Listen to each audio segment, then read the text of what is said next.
Before delving into recent events, let's start with D-Day, which occurred in the spring of 2017. At that time my wife and I were about 30 years old.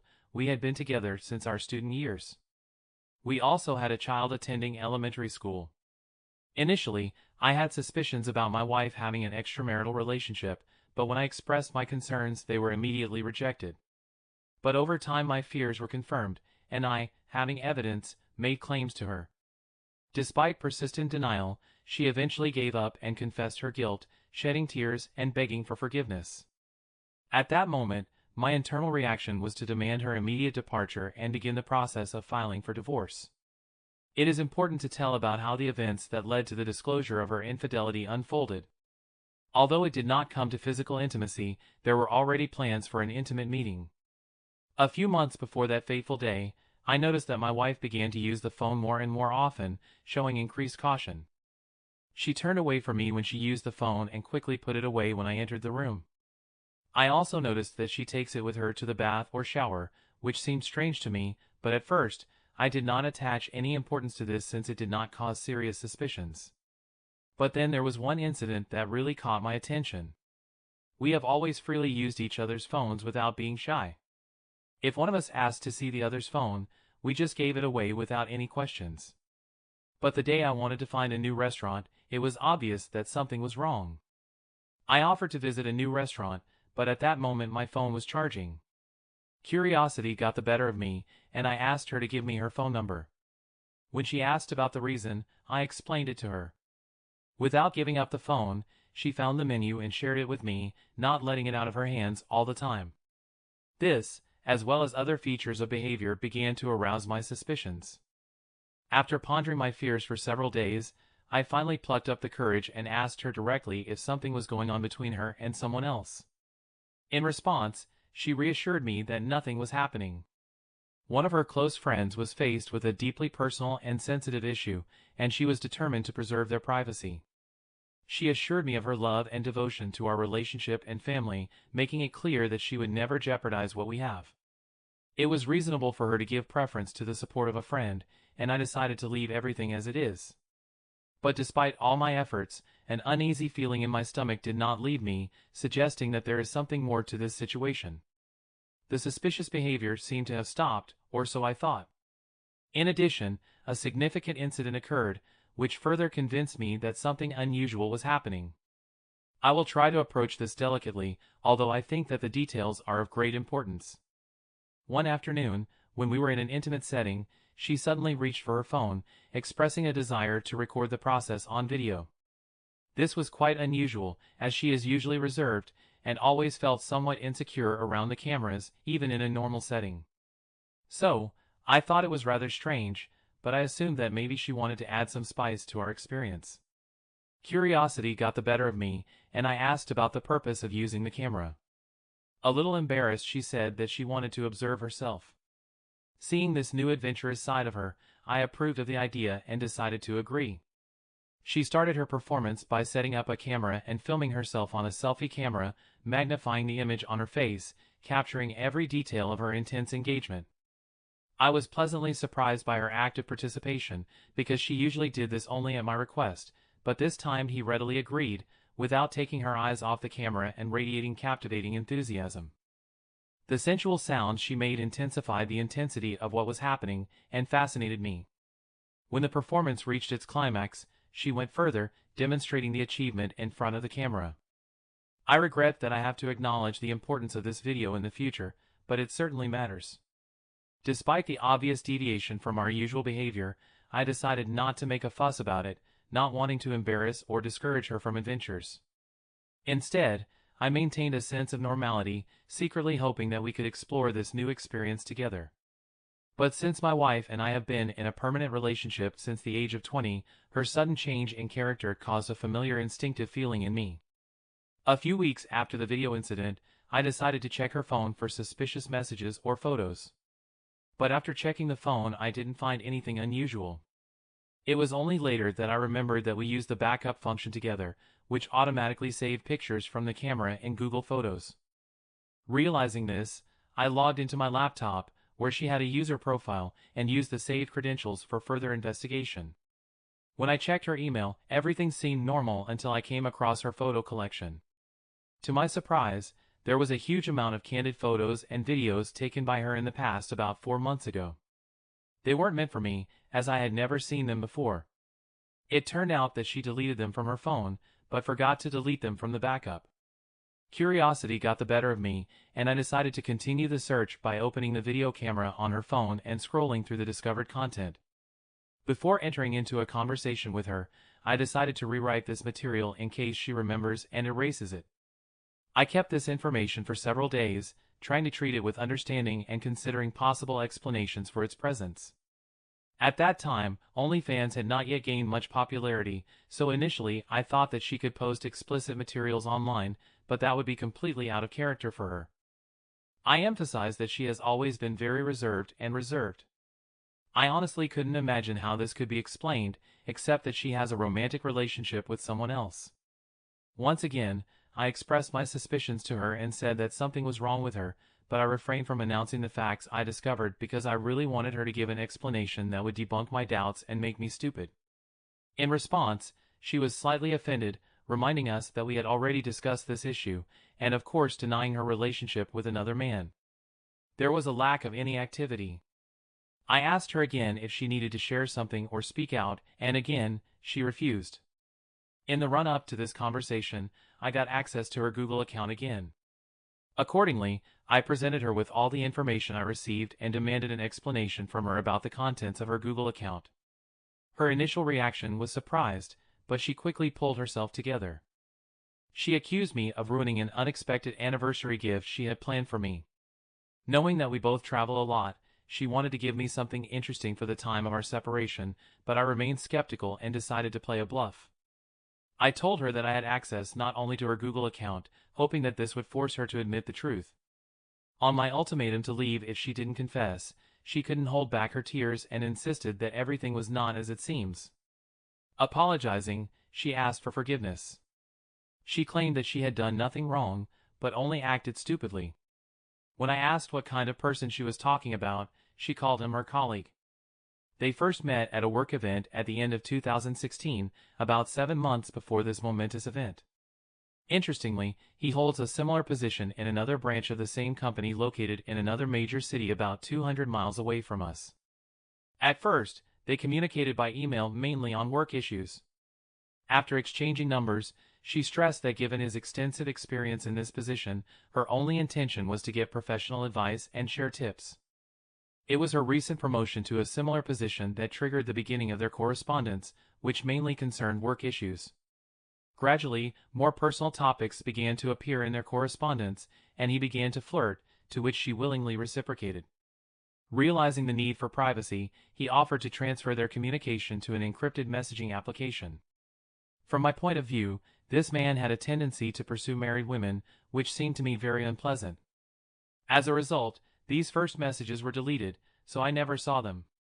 But the rest of their conversation was preserved in the messaging app they used. When I said I wanted to watch, she resisted, and began to emotionally dissuade me from watching. At the same time, I reminded her that I was ready to leave if she wasn't completely honest with me. In the end, she reluctantly opened the app. She handed it to me, and curled up with her head in her lap. The content of the letter was disgusting. It was filled with explicit words, as well as provocative photos and videos. Both interlocutors seemed excited about the upcoming summer working event, in which they had to spend 2 nights in a hotel. Their messages were shockingly graphic, detailing what they planned to do to each other. As I continued reading, my thoughts immediately returned to the video I mentioned earlier. I asked if she had sent him this video, but in response, she burst into tears even more. Trying to gather more information, I scrolled through the conversation thread until I came across a video. To my horror, I saw that they were exchanging numerous notes discussing him. He even expressed pleasure from indulging in pleasure while watching the video, and she replied that it turns her on. This revelation made a deep impression on me, and I felt deeply offended. I was struck not only by the fact that she shared a very personal and intimate video with him, but also that it was an emotional betrayal. Participation in such a vulnerable action was completely alien to me. Let me explain that I have never done or shared explicit photos, let alone sent them. Just the thought of sharing such an intimate picture with someone, especially someone she was related to, was incredibly frightening to me. But they both managed to involve me in their past relationships, although I never participated in them of my own free will, maybe not on purpose, but it seemed so. Now, thinking about it, I realize with deep regret that I was just her replacement and an equal participant in that video. I realized that all those worries and experiences that I expected were directed solely for his benefit and not for mine. So I made the difficult decision to leave and tell her about my desire to divorce. Despite the fact that she moved out, she insisted on her desire to reconcile. To get my bearings in the current situation, I consulted with several divorce lawyers who informed me that a settlement agreement would inevitably lead to a significant decrease in my financial well-being and joint custody of our child. After carefully studying my financial capabilities and having numerous conversations with my parents, I came to this conclusion. Turning to my colleague for advice and trusting my friends, I came to the conclusion that divorce is the most appropriate option. I believe that I could overcome financial difficulties in a reasonable time, which would allow me to retire as I had planned. In addition, I believe that my daughter's well-being would be better if she had contented parents, even if they were no longer married. When I finally reached out to my wife to tell her about my decision to start divorce proceedings, she surprised me by offering a deal. She offered to hold a trial separation for a year, during which we will have time to cool down and restore the relationship. After seeking advice from a marriage counselor, I thought about the situation again. If I decided to move on, the consultant would be ready to facilitate the divorce process, which provides for equal custody of the child and a more favorable distribution of property. After careful consideration, I agreed to this decision. I made it clear to my wife that I intend to approach our separation as if I were single. Given the length of our relationship and my limited experience when we first started dating, I felt that I needed to gain more life experience in order to make an informed decision about our future. I expressed to her my dissatisfaction with her behavior in this way and made it clear that if she considers it unfair or feels uncomfortable in such an unequal position, then we can think about a divorce. Although it was unpleasant for her, she understood my point of view and eventually agreed. Soon after, I started dating other women, including a romantic relationship with a woman I met at the gym that lasted several months. It seems that my wife doubted the sincerity of our relationship. She didn't handle the situation properly. During our first marriage consultation, we introduced ourselves to each other and discussed our circumstances. The marriage counselor asked about my dating status, to which I replied in the affirmative. In response to this, my wife made the following remark: "I don't see the point in us going through this if you're dating other women." After the session, I agreed with her opinion and expressed the belief that marriage counseling may not be a useful idea. She subsequently apologized and retracted her words. I told her we could revisit the idea later. Over the next few months, she periodically, often late at night, sent me messages asking why I had treated her like this and whether I had not punished her properly. After about a year and a half, I began to consider the possibility of reconciliation. We successfully engaged in co-parenting and spent time with our daughter as one family. Besides, the dates were incredibly dull. Perhaps it was premature, but disappointment overwhelmed me. After numerous dates and even second and third dates, I realized that I couldn't imagine anything more than casual relationships with the women I dated. As a result, having been divorced for more than a year, I decided to end my dating. This decision allowed me to devote more time to reuniting with my wife. At the beginning of 2019, I invited her to move in with us to rebuild our family. This news caused great joy to my daughter. The restoration of our relationship was based on our common path to raising a child. I can trust my wife endlessly. As a mother, she is excellent, and I have full confidence in her ability to make reasonable and responsible financial decisions. In addition, I implicitly trust her to make important medical decisions on my behalf if I am unable to do so. But despite all this, romantic love between us has not been revived. Unfortunately, I no longer feel a deep sense of gratitude for having her in my life. Although in some aspects our relationship is not true, it does not reduce my overall happiness. I have not lost hope for a return for a long time, but it has been more than 4 years since we reconciled. It seems that it will never be so good again. Nevertheless, I am content to fulfill the role of a responsible partner and devoted father on a daily basis. It used to suit me quite well. But recent events have brought discord into our relationship and I feel depressed and lost. After the betrayal, I really count on the support of others. My best friend and I have been inseparable since we were teenagers. We were next to each other at all important events, from proms to weddings and even the birth of our children. Despite the busy life, we managed to find time for joint sports several times a week. During the difficult period of our separation from my wife, he was a support for me. He checked on me every day, made sure I took care of myself and held me accountable. He even made sure that I was responsible for drinking. I tried not to succumb to excessive alcohol addiction and to keep my composure until I regained stability in my life. But after I took over the organization of Thanksgiving last year, the situation began to change. He became distant, often canceled our classes at the gym and generally avoided communication. At first, I attributed this behavior to being busy during the holiday season, given the family and work responsibilities that usually consume all of us at this time. From time to time I contacted him by SMS to find out how he was doing, but his answers usually came down to short messages or a simple thumbs up emoji. I didn't attach much importance to this, perhaps he just needed a personal space. I tried to communicate with him and convince him of my sincere care and support. But in January, my wife confronted me with the fact that I had not informed her about the divorce of my closest friend and his wife. I was completely unaware of the situation she was talking about. As it turned out, my friend's wife turned to my wife with a request to help her overcome infidelity and convince her of the need to work on their marriage. In response, my wife just offered her typical advice. She stressed the importance of qualities such as transparency, patience, and respect, and even advised me to read something. But I was struck by his reaction to someone else's situation. Despite the obvious irony in her answer, I refrained from expressing my thoughts. It was very sad for me to watch the pain they caused a person. I, like everyone else, knew about the difficulties they faced and could not understand why they did not turn to me for support. After all, this man gave me incredible support during my wife's infidelity and I thought he should have known that I would never condemn him. Driven by my anxiety, I started reaching out to him, inviting him to the gym or for a drink, hoping to find solace. We were engaged, for example, in a game of disc golf, but it took a long time to persuade him. When we met, his attitude towards me was far from warm. He seemed terse and unfriendly. But as we talked, he gradually began to tell his story. He said that at some point his wife told him that they should live separately, as I did. She even suggested that extramarital affairs are common in many marriages. His wife's disbelief in his fidelity led to the fact that he began to think about divorce. It was obvious that he partially blamed me for the current situation. The pain inflicted on me was as sharp as a blade. The mere thought that I had played some role, even the most insignificant, in the cruel fate of my friend's betrayal, caused almost as much pain as the discovery of my wife's infidelity. Did my decision to stay with my wife somehow affect this outcome?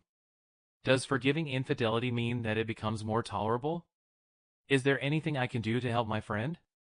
I tried to explain why I decided to stay, emphasizing that our relationship had become purely practical.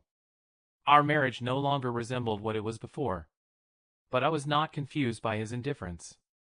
I think he has every right to be angry, and I sympathize with him. The recent incident has once again touched old emotional wounds, which has significantly worsened our relationship with my wife. It's been 2 months since our last intimacy, and even eye contact or physical touch has become a difficult task for me. The thought of divorce began to cross my mind again. Fortunately, my daughter has already grown up and is able to cope with the possible consequences of a divorce. I believe that she is at the age when she can express her wishes and opinions about our family situation. I have full confidence in my wife's ability to be a great co-parent, regardless of the state of our relationship. I am depressed by the feeling that we have fallen back a lot, and I feel a strong sense of guilt. Moreover, I am somewhat disgusted by my actions. Have any of you ever experienced this overwhelming sense of guilt, especially at such an advanced stage? How do you deal with it? Logically, I understand that I am not to blame, but his criticism puts a lot of pressure on my conscience. I can't help him the same way he once helped me. I am genuinely at a loss what to do. Any advice or words of support would be greatly appreciated. I can't help but wonder if cheating has permanently damaged the part of me that is looking for connection and intimacy. After our conversation, I was left with a feeling of emptiness and the absence of any real essence. I remember lying in bed one weekend and thinking about the lack of emotions I should be experiencing. I was in the company of an amazing woman, experiencing a tender and charming moment, but an inexplicable emptiness reigned inside me. Throughout the meeting I longed for the deep connection and intimacy that my wife and I once had, but it never arose. This inability to feel burdened me with guilt and deep self-doubt. When my wife and I reconciled, I hoped to regain the deep satisfaction and connection that we once shared, but despite the fact that the physical aspect of our relationship is enjoyable, there is no true satisfaction in it. It seems that I'm just doing some actions and not experiencing a genuine connection with my wife. Since the last time I expressed my concerns, there's been some improvement in our relations. We had several conversations, and I have to mention the insight and intelligence of my wife, who understood what was bothering me. I asked her why she felt entitled to condemn my friend's wife for behaving the same way as herself. She categorically denied the similarity, claiming that Mike's wife had repeatedly cheated, while she herself had never done it. It was obvious that she had convinced herself that she had never wanted to cheat with a third person. I reminded her about our common conversations, to which she replied something like this: "I made a big mistake and allowed myself to get carried away by the moment, even though I had no intention of doing anything. She just doesn't get it. Or maybe I don't understand it. I'm not sure. On the one hand, I understand that our situation could have been much worse.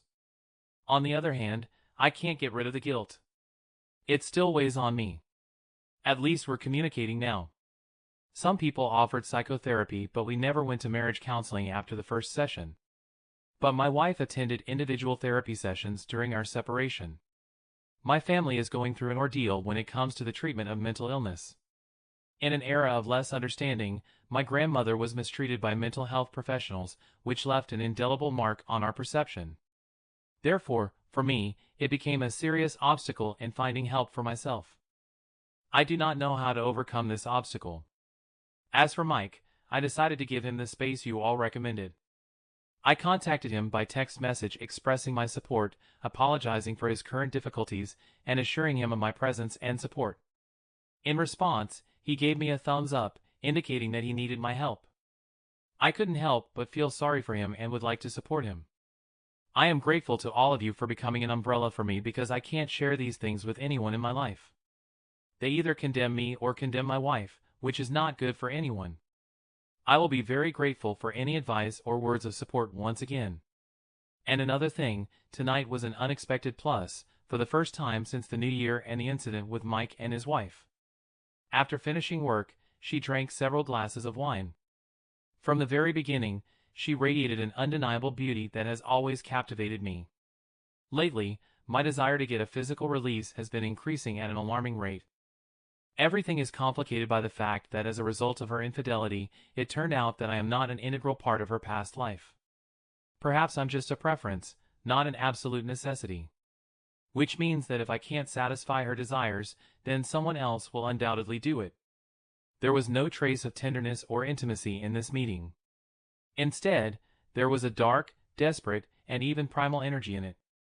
As soon as she reached the end, immediately there was a desire to take a shower, which I did. Unfortunately, her feelings were hurt, and they would have been hurt even more if I had rejected her. I'm not sure that such an outcome can be considered a victory for me. I apologize for clouding the mood, but now I am deeply disappointed in myself and in our situation. The fact that I have shared my thoughts here brings me some comfort. When I was growing up, my father inspired me that a man should silently cope with his problems and fulfill his duties, since no one cares about our emotional well-being. They value us only for our usefulness. Perhaps it is not surprising that he passed away at such a young age. After the incident I have already described, an awkward tension reigned in our family. To avoid this awkwardness, I deliberately kept my presence to a minimum, which was made possible thanks to my daily routine, which includes work and gym classes. In addition, my daughter and I found solace in our common passion for Brazilian Jiu-Jitsu. This activity has become a favorite for us, especially considering that various events are held in the gym every evening on weekdays and on Sunday afternoons. Therefore we plunged headlong into this activity, spending a significant amount of time together. At the beginning of February, the news of the death of my mother's sister reached us. Living in a neighboring state, she left behind cherished family photos, looms and personal belongings that were very important to my mother. Without hesitation, I offered to go on a trip to pick up these valuable things. The agreement on this was reached about 3 weeks ago, and my wayward wife and I were going to make a trip together last weekend. Just on Friday, we were getting ready to go to work. I once again told her about the plans for our Sunday trip and volunteered to go myself, despite the fact that the journey was going to be long, more than 4 hours in each direction. Although I had already informed her that I could handle it, I reminded her of my past experience of such a trip. She expressed a desire to go, but I convinced her that everything was fine and that she probably had more interesting ways to spend Sunday. But she insisted on keeping me company and said she didn't mind coming with me. I told her that I wanted her to come with me, but at the same time stressed that in the end she decides for herself whether to stay at home or join the trip. In response, I said that of course I wanted her to come with me. I had no desire for her to go, not because I didn't want to, but because I understood that it would be an unpleasant experience for her. Therefore, on Sunday morning I got up early and made sure that my mother took care of our daughter for the whole day. As soon as everything was settled, I returned home for my wife, ready to hit the road. The first hour of the ride passed in silence, as she had just woken up and she does not like to talk in the morning. In the end, we stopped for breakfast and, having refreshed ourselves and drunk some coffee, started a conversation that mainly concerned our daughter and work. After that, everything took an unexpected turn. Our conversation was casual, consisted of small conversations and nothing special. Suddenly, she asked about Mike's well-being. Not knowing about his current situation, I confessed my ignorance. This revelation puzzled her, considering that we have always been linked by a close friendship. I explained that I hadn't had any meetings with him since our last meeting over drinks a few months ago. Perplexed, she asked if there was any particular incident that caused our separation. I explained that the whole point was that we were both busy with our lives, which made it difficult for us to communicate. Despite my attempts to change the conversation, she didn't want to back down. She began to criticize me, claiming that I did not support a friend and expressing disappointment about my absence during difficult times for him. She insisted that the reason for his difficulties was his wife's infidelity and the upcoming divorce. Although I felt the tension rising in me, I managed to contain it. Instead, I calmly told her that I no longer wanted to continue the conversation and drown out her words by turning on the sound of my music podcast. Deep down, I knew that this conversation was inevitable and had to take place. I have always been better able to express my thoughts in writing than to speak spontaneously. In order to prepare for this conversation, I actively participated in discussions on the internet, which turned out to be useful. In addition, I keep a diary where I write down the questions that I need answers to and formulate my thoughts that I want to convey to the audience. Although I am aware of my stubbornness, the invaluable advice I have received from everyone here has really had a significant impact on me. Without thinking twice, I decided to turn down the volume of the stereo system. I told her about my meeting with Mike, explaining that his wife, like me, encouraged him to live separately. I stressed that infidelity, unfortunately, had become commonplace in marriage, which led him to believe that his reaction had been exaggerated.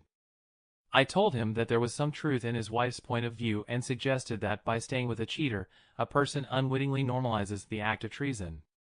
In addition, I expressed the opinion that it would be extremely important for his wife to witness the consequences that my wife experienced after losing her marriage.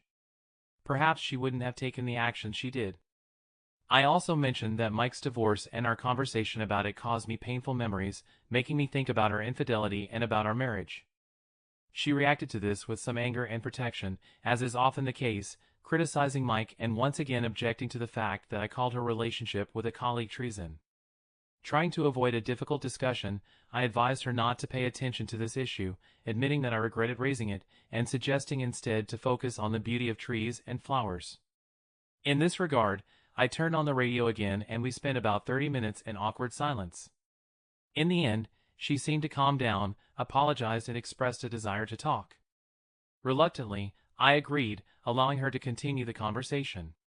Her first question was whether I still loved her, to which I answered honestly, admitting that I was not sure. She said she knew about my feelings for her. Curious, I asked how she could be sure of that if I couldn't figure it out myself. In response, she said that love is an action, not just a feeling. She said that she feels my love because I am devoted to our family. I am a devoted father. I faithfully fulfill my duties every day and even received her in our house during our separation. Even in the most difficult times, she trusted me infinitely. When she needed me, she knew she could rely on me without hesitation. Being next to me, she felt confident both for herself and for our daughter. She believed that all my actions stem from love, and if she felt that I loved her, she considered it a real affection. She asked me inquisitively if I believed she loved me. I confidently replied that I knew what she loved and admitted that her life would probably be easier if she decided to leave, and love would be the driving force behind her decision.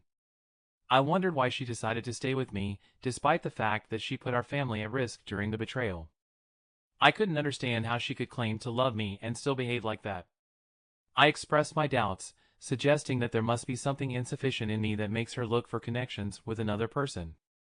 I was puzzled why she never raised these issues with me, and I stressed that she should have ended the relationship, not changed. This upset her, and she emphatically stated that the issue of leaving had not even been considered by her. She loved me very much, but I could not understand how consistent and logical her words were. I wondered why she would enter into a relationship with another man if she wasn't dissatisfied. I wondered if I hadn't given her enough attention to make her feel wanted and loved. Although she assured me that I had done nothing wrong, she admitted that in our long-term relationship she began to take these aspects for granted.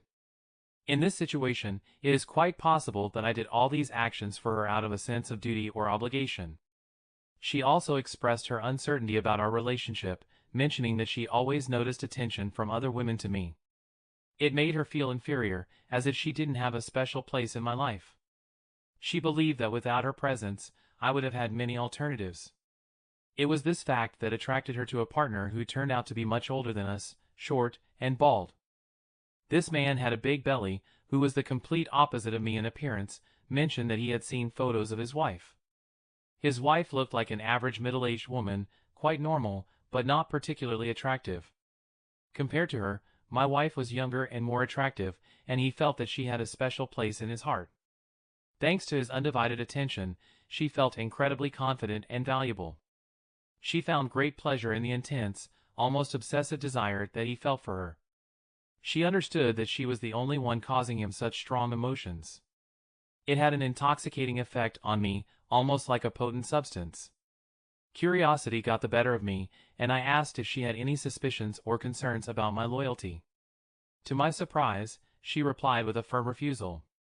She absolutely trusted me, was sure that my strong sense of loyalty and devotion would not allow treason, even if such a desire arose. But when I started dating other women during our breakup, her perception changed dramatically. The shock and disbelief she experienced manifested itself in her violent reaction. I asked why I was not worthy of receiving the same loyalty and devotion from her. In response, she resolutely said that she was loyal and devoted to me, stressing that she would never change me. But I reminded her that messages were found in their chat about the intention to meet and enter into a physical relationship during a regional event of their company. To my surprise, she brushed him off, claiming that she was just flattering his ego, and that the company does not plan to send her to the event this year, since it is held on a shift basis. She did this solely to support his faith and ensure a constant flow of attention. Curious, I asked if she was attracted to him, to which she, grinning, denied it. I expressed my bewilderment, explaining that her statements look contradictory and cannot be true at the same time. In response, she made a comparison between her relationship by SMS and the man's use of explicit content to increase energy levels. There is enthusiasm and anticipation around her and his partner, which indicates a strong bond between them. But it is important to note that this does not mean a lack of love or a desire to be with someone else. Such moods contrast sharply with the experiences of a person discussing his love partner, who felt cheerful and inspired by the attention he received from her. As a result, her connection with me has become even more pleasant. This prompted me to think about how intense and assertive our relationship was before D-Day. She talked about her feelings with great enthusiasm. According to her, this novel played a crucial role in increasing her self-esteem, and it seemed to her that she could not get enough of my presence. She made it clear that a relationship with him had nothing to do with these feelings. It became obvious that these were the very problems that she diligently solved in therapy. On the other hand, I myself have never turned to a therapist, because for me it has always been a difficult topic. Mental health problems were characteristic of my father's family, who suffered from serious mental illnesses. Despite his condition, he managed to function quite well. Most of the time he experienced only occasional bouts of delirium. On the contrary, his mother's condition was much more severe, which repeatedly led to her being placed in psychiatric clinics, since she posed a real danger to both her family and herself. In the 60s and 70s, when she worked in the psychiatric care system, the understanding and treatment of mental illnesses were far from what they are today. As a result, my father witnessed how his mother was subjected to extremely cruel and inadequate care. As a child of a father who was constantly afraid of doctors and hospitals, I also developed a deep-rooted distrust of mental health professionals. The constant worry that my father would be suddenly separated from his family during bouts of illness filled me with anxiety. Fortunately, I managed to avoid the same problems that my father and grandmother had. Moreover, having passed the age at which the symptoms of the disease usually appear, I became more inclined to ignore the emerging signs. I decided to abandon the idea of marriage counseling after one meeting. I was actively looking for a justification, and although I first met with 2 psychotherapists, I felt extremely uncomfortable and decided not to continue working with either of them. Now I do not know how to overcome all the emotional burden that I carry. Perhaps therapy could be beneficial, but I am afraid that my spouse can only share what is beneficial to her. This is a dilemma.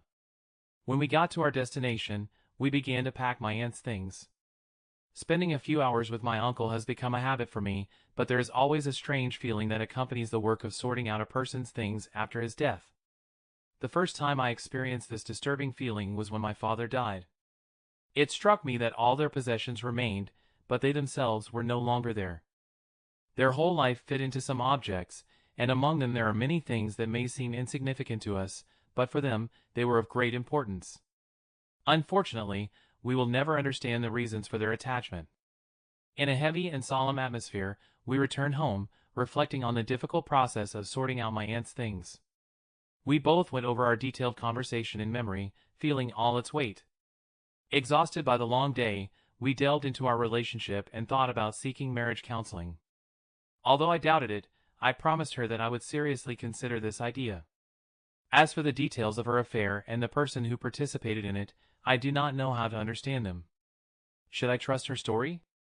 And even if I do, will it bring me any consolation, or will it upset me even more? I'm not sure yet. We talked much deeper than before, and I believe that driving a car played a role in the fact that we were able to open up since we didn't have to look into each other's eyes.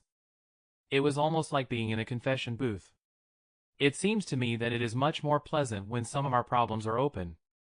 Perhaps this will allow us to move on together, regardless of whether it will lead to a stronger marriage or a decision to break up.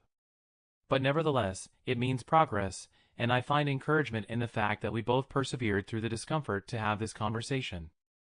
I managed not to withdraw into myself, and this is already a positive step. She managed to overcome her defensive attitude, which in the past always interfered with conversation. I may have played a role in her tendency to downplay some issues. I'm not saying that her act wasn't serious, because it definitely was, and it continues to put the relationship at risk. But in my opinion, Mike's wife's infidelity was much more serious.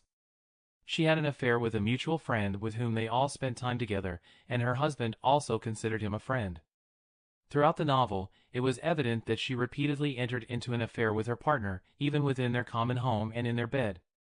Thinking about it, I couldn't help but admit that if my wife had shown even a fraction of such disrespect to me, I would have quickly put an end to our relationship. I firmly believe that if she had taken their illicit relationship beyond the virtual space and moved on to a physical personal affair, I would have left without hesitation. This part of the conversation bothered me. But I must pay tribute to the courage of my wife, who reported the affair to the HR department, given the strict company policy prohibiting fraternal relations. I also made it clear to the other person's spouse that if she doesn't take action, I will, and stressed the importance of proper behavior if we want to postpone the divorce process. Therefore, I am not sure how great her merit is. Anyway, the unfaithful wife eventually decided to quit her job after the situation became public. Otherwise, there was a possibility that she could face dismissal, although this is doubtful, given her experience and the role of her professional mentor. However, this would have caused complications and would have led to his dismissal. Apparently, the spouse who was betrayed by his actions also decided to divorce him. And my wife and I continue to preserve our family, gradually establishing our intimate and spiritual relations. My name is Ben, short for Benjamin Timothy Haggard. Shannon and I have been married for 7 years, but things haven't been going well lately. Despite all my efforts, I can't get rid of the feeling of dissatisfaction with how our relationship has developed over a long time. This feeling has not left me for about 6 weeks, even before an unexpected photo got into the frame. The tension between Shannon and me has been building, especially in the last few days, and I suspect that her sister Nita is somehow involved in this story. After I received this photo, I found myself at work outside the city, which turned out to be more ambitious than the one I was used to. There was a critical problem with the main refrigeration unit at Purdue University, and despite all efforts, the team could not solve it. As an employee of the reputable Fraser HVAC company, I was one of 2 highly qualified engineers responsible for solving such emergencies. By a happy coincidence, it was my turn to be on duty during the week, so on Tuesday I went on a 4-hour trip to West Lafayette and stayed there until Thursday. Only around 9 o'clock in the evening we managed to solve the problem.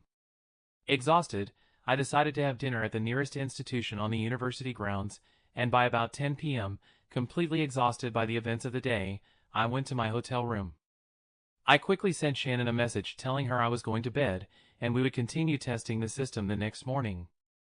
I also mentioned that I would meet her for dinner on Friday. After taking a refreshing shower, I got ready for bed while the ESPN program played in the background.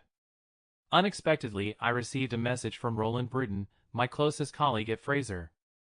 The message included an apology and a photo taken that evening at Casa del.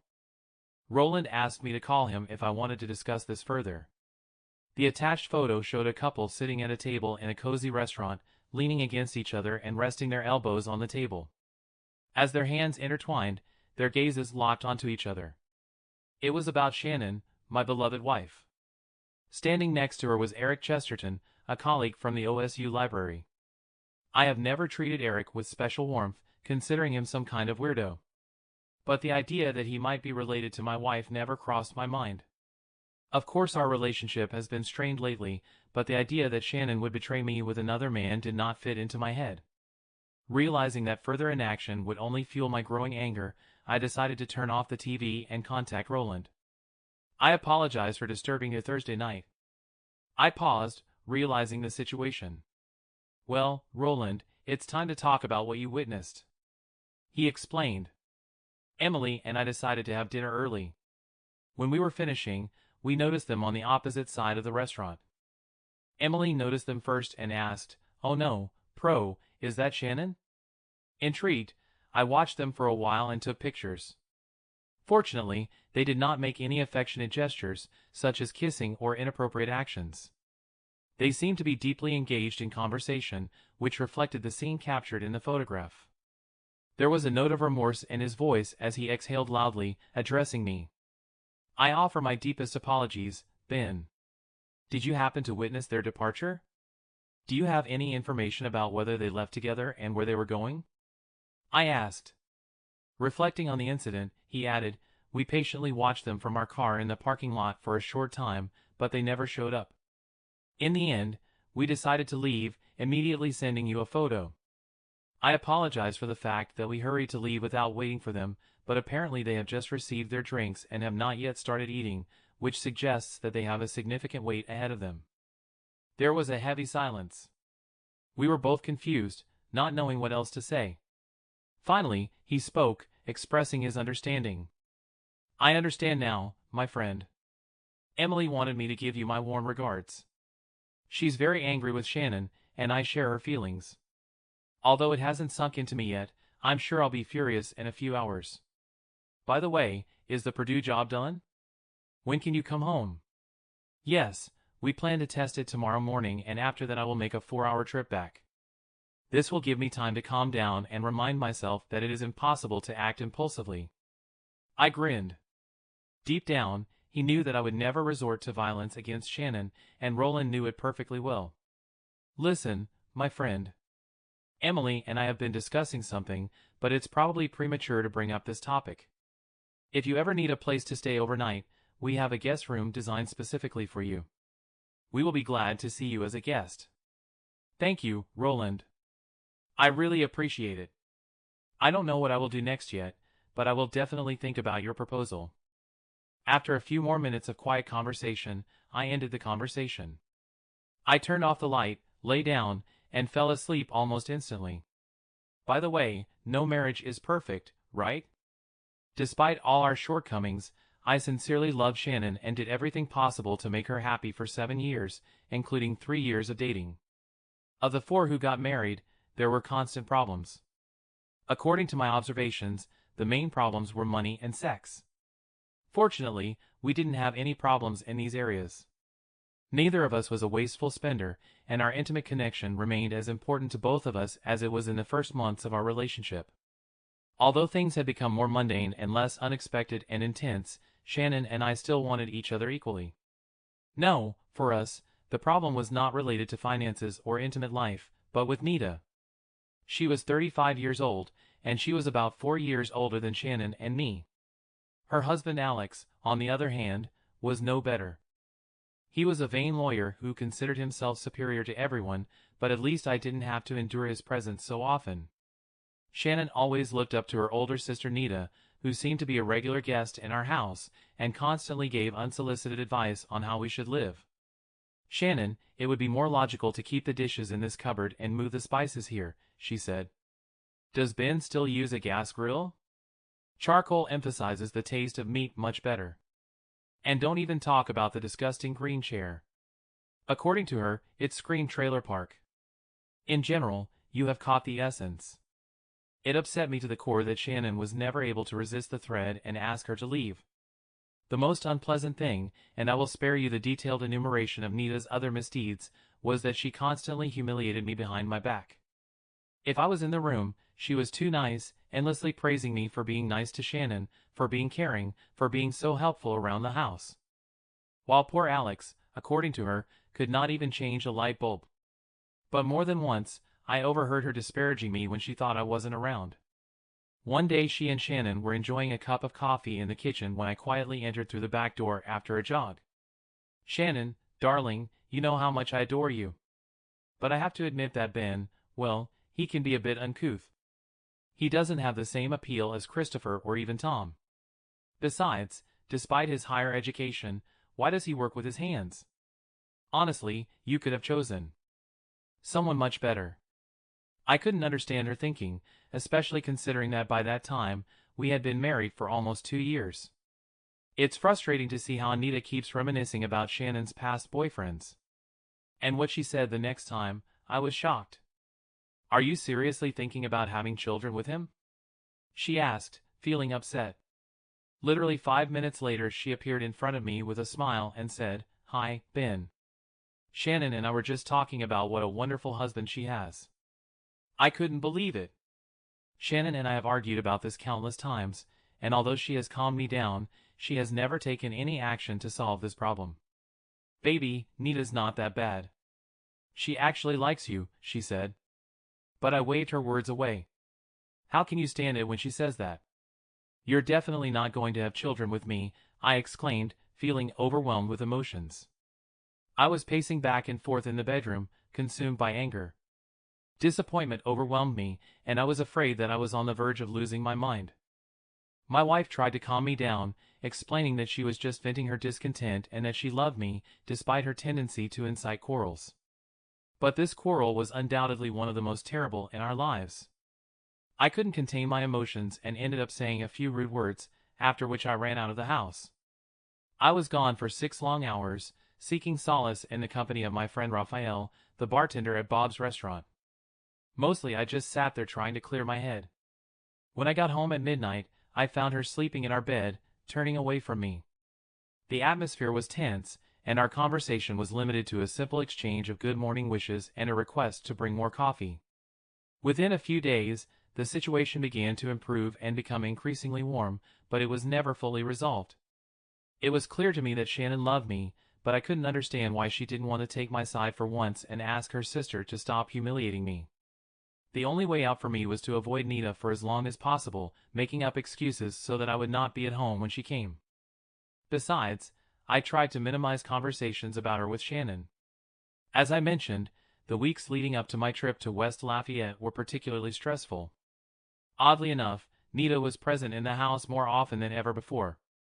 It turned out that almost every day when I came home from work, he and Shannon had important conversations in the kitchen. Perhaps for this or another reason, Shannon began to treat me colder and more distant. She realized that it was not worth mentioning her sister in my presence, leaving me in the dark about what was going on with Nita. But apparently Shannon still distanced herself from me. Although our communication remained polite, but who needs simple politeness with his wife? She became cautious around me, and our intimacy decreased noticeably. Recently, Shannon and I have been estranged from each other. For several weeks, we exchanged only the usual hugs. Because of the strange atmosphere, it was difficult for me to approach her, and I was on the verge of giving up. Our intimate relationships have also become routine. There have been only a few of them over the past month.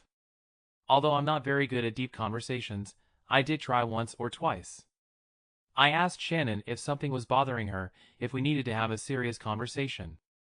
I wanted to solve all the problems between us. But she said it was all right. She said she was worried about changes at work and some minor problems with Nita, but nothing that would require special attention. I appreciate your concern, dear. A forced grin and a peck on the cheek, that's all I got in response. This behavior continued for quite a long time, and I decided to turn to Aunt Gwen for a long conversation. Aunt Gwen, my mother's younger sister, played a significant role in my upbringing after my father's death and my mother's subsequent illness. Although she now lives in Seattle, we often talked on the phone. If anyone could help me decipher Shannon's behavior, it was undoubtedly Gwen. When I got back from Purdue, I decided to call her over the weekend. After receiving the photo from Roland, I made a clear effort to put aside all this confusion and focus on my work on Friday morning. My main task was to test the capabilities of the system, make sure that it would cope with the load, and quickly leave the situation behind. By about 1 o'clock in the afternoon, we had successfully completed all the necessary checks. As a token of gratitude, the Purdue team invited me to a quick lunch, after which I went home. Throughout the 200-mile journey, my mind was consumed with a lot of puzzle questions. Have they already slept together, or were they just going to? Did my actions lead to such a situation? Besides, I couldn't help but wonder if her feelings for him were sincere, or if it was just a passing fun with someone new. Will I be able to find the strength to forgive everything that happened, or is our relationship already irreparable? And was Nita somehow involved in this? Did she encourage her sister's actions, perhaps? As I approached Columbus in the chaotic Friday traffic jams, I didn't find a clear answer, but I knew I wasn't ready to go home and face her. After thinking about Roland's generous offer to take his guest room, I eventually chose a modest room at the Motel 6, a hearty steak and beer at the Outback, and another night of solitude. With a sense of satisfaction, I wrote Shannon as little affectionate message as possible. I'm almost done, and I have to go home tomorrow. No affection, no heart emoticon. There was nothing but the bare minimum necessary for her to know that I was alive. She replied, "Okay, honey. I miss you." Yes, that's right. It was about 9:30 when I drove back to our street, drove slowly past our house, looking for unfamiliar cars parked nearby. I didn't notice anything unusual. The house was dark except for our bedroom where, judging by the curtains, the TV was on. Disappointed, I returned to Motel 6 and went to bed. When I returned to the house shortly before noon, there was no hurry. I couldn't help but feel a wave of emptiness and indifference wash over me. If earlier I was consumed by anger, resentment, and vindictive thoughts, now I longed for a denouement. I needed to find out the truth, assess the consequences of this ordeal, and face them face to face. Shannon's absence and the eerie silence in the house only intensified my emotions. Entering the house through a side door, I went up the stairs to freshen up and put my things in order, and then went down to the kitchen to make a sandwich. My gaze involuntarily darted to the front door. I stood paralyzed and motionless. A large suitcase stood untouched at the entrance. Approaching it, I felt its weight, which indicated that it was filled to capacity. Time seemed to slip away from me, and I couldn't figure out how long I had been fixating on this silence when it was broken by the sound of a side door opening. Shannon came in, greeting me softly. "Hello, baby," with an unusual half-smile adorning her face. She came up to me and hugged me with a warm and gentle hug. It was more like the tender embrace of a grandmother who came to visit than the passionate embrace of a husband and wife after a week of separation. I couldn't take my eyes off her. I wasn't going to raise my voice or make a scandal. I just wanted to sort out the situation. She led me back to the kitchen, holding my hand, and we sat down at the table opposite each other. "You must be tired, Ben. Have you eaten? Can I cook you lunch?" "What is it?" she asked anxiously. "I'm fine," I replied, fixing my attention on her face. Leaning closer, she said seriously, "I need to talk to you, my love, and this is urgent." "I'm really sorry." She was watching me, patiently waiting for an answer, but I was silent. Eventually, she asked, "Can I ask you something?" "I earnestly ask you to remain calm and refrain from anger towards me. Please let me tell the whole story before giving any thoughts or opinions. I understand that I'm asking a lot, but please."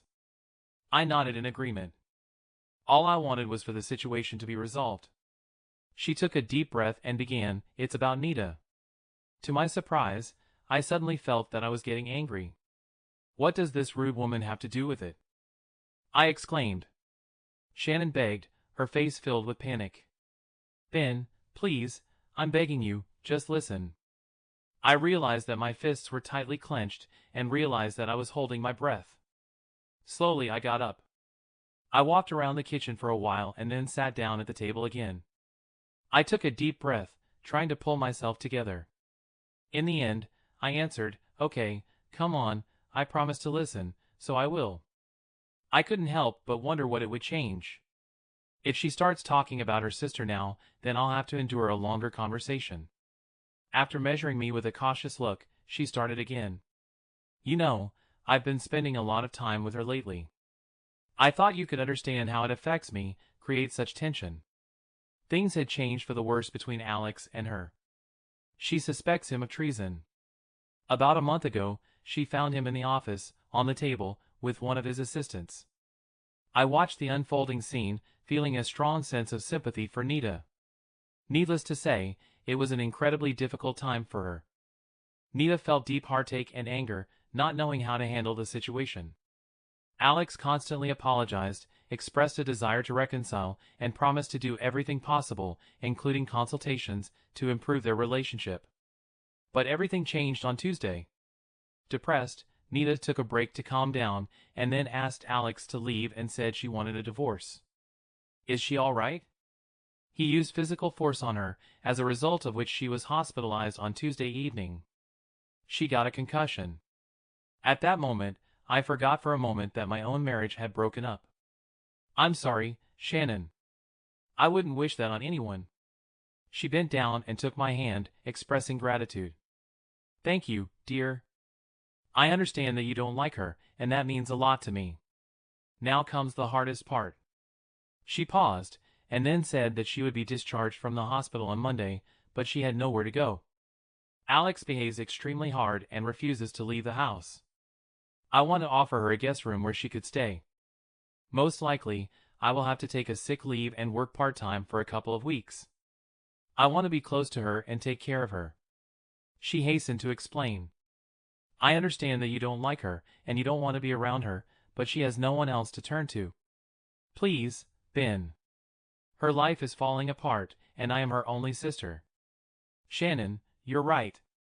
She's not the kind of person I particularly enjoy being around, but it doesn't matter now. Of course she can stay with us. Did you really think that I would refuse?" She got up excitedly and going around the table, settled on my lap, wrapping her arms around me. When I looked into her eyes, her face radiated pure joy. Expressing her gratitude, she whispered, "Thank you, my love." Her lips met mine in a gentle kiss. Assuring me that everything would be fine, she swore to protect me and make sure that we saw each other less often. With the utmost sincerity, she promised that she would never let her belittle me again, never again. The happiness emanating from her overwhelmed me, and I couldn't resist hugging her tighter. When I put my head on her shoulder, tears came to my eyes for a moment, and I pulled myself together. I carefully transferred her from my lap to a nearby chair. I went to the sink and poured myself a glass of water, unable to stand the anticipation any longer. Okay, Shannon, can we just finish this? Let's get this over with, whatever it is, I pleaded. She looked at me with confusion, and I couldn't help but express my disappointment. Honestly, you can't even be honest with me, I said. Dear, I sincerely don't understand what you're talking about. What is the rest? She asked. Disappointed, I picked up my phone, scrolled through the messages until I found the photo Roland had sent me, and shoved it in her face. This, Shannon, you and this man, I said to her face. The revelation left her speechless. I was momentarily puzzled by the sight of her suitcase at the front door. How could she leave when she was helping her sister move in with us? Before I could finish, she said, "Oh, Ben, this is incredibly sad. Carrie, his wife, has a recurrence of breast cancer, and their 2-year-old twins are in the center of events. He is absolutely terrified, and my heart is bursting with grief." I stared at her, suddenly realizing the significance of the photo in which she was with a man. Yes, we went to dinner. He really needed someone to talk to. Her prognosis is unclear at the moment. She held my gaze for a moment, conveying a deeper meaning. You really believed it? Oh my God, did you really think it was a romantic dinner? That's how it seems, isn't it? I couldn't even control the tone of my voice. Roland and Emily Bruton definitely had that impression. They are ready to meet you face to face. Before I could say a word or take any action, she hugged me tightly. Benjamin Timothy Haggard, you are the only man I have loved or even considered in the last 7 years. Eric is just a friend whose wife is suffering from a terminal illness. I offered him emotional support when he needed it. It was getting harder and harder for me to breathe, not just because she refused to let me go. Moreover, I couldn't help but notice that there has been tension in our environment over the past few weeks. We lacked communication. Physical intimacy was scarce. I was consumed with worry about Nita, my love, and I couldn't trust you with this. The mere mention of her name disgusts you. So I carried this burden alone, which led to distance. I apologize for being so distant. My thoughts were focused exclusively on the thread and the vile actions that were committed against her. Okay, I guess I can understand that. But the suitcase caught my attention. He was standing, fully packed, at the front door. As I looked at him, she gently pulled my head down and kissed me on the lips with a long, sincere kiss, and then met my tear-stained eyes. It was obvious that something had happened. I decided to go to Nita and Alex's house and gather clothes so that she would have everything she needed for the coming weeks. Baby, I'm very sorry about the misunderstanding that happened. She apologized with regret in her voice. I'm very sorry about this misunderstanding, I said regretfully. You've had this photo since Thursday and I can imagine how you suffered, my love. I'm very sorry. Without letting go of my hand, she gently pulled me towards the stairs. Her urgency left no room for delay. We had to solve something extremely important urgently. In the intimate atmosphere of the bedroom, we gently took off our clothes, hugged, exchanged tender kisses, and shed tears of love. We hugged each other tightly, fervently, and passionately, making tender love, completely immersed in the presence of my soulmate. While we lay feeling sleepy, our hands explored each other's bodies, accompanied by intermittent conversations. Really? I asked. Yes, really, she said, her voice filled with affectionate tenderness and playful teasing. I really saw his wife. And did you really think that I was cheating on you? Our friends Ro and Emily had the same thought. Although I despise the fact that his wife has cancer, it made me think about the state of my own marriage. I thought it was over, I confessed, feeling a taste of guilt. She expressed her concerns. I believe that one cheater in the family is more than enough. Poor Nita. As an epilogue to our conversation, it dawned on me. I'll be damned if it hasn't stopped completely. Nita, I must say. She looked completely different, which is not so surprising considering what she had recently been through. At the same time, she expressed great gratitude for being in our house, and constantly praised Shannon for becoming her husband. She apologized to me countless times, admitting that she had completely misjudged me. In the end, I insisted that everything was fine and she could stop apologizing. But she still tried to help, even taking on some of the responsibilities of cooking and housework when she began to feel better. After she managed to find a fierce and determined lawyer, she finally got the opportunity to gain some financial stability and secure a nice apartment for herself during the chaotic divorce process. Despite the circumstances, he and Shannon continued to spend time together. But it was very nice to have the house at their disposal again. It was a calm and restorative period, almost reminiscent of a second honeymoon.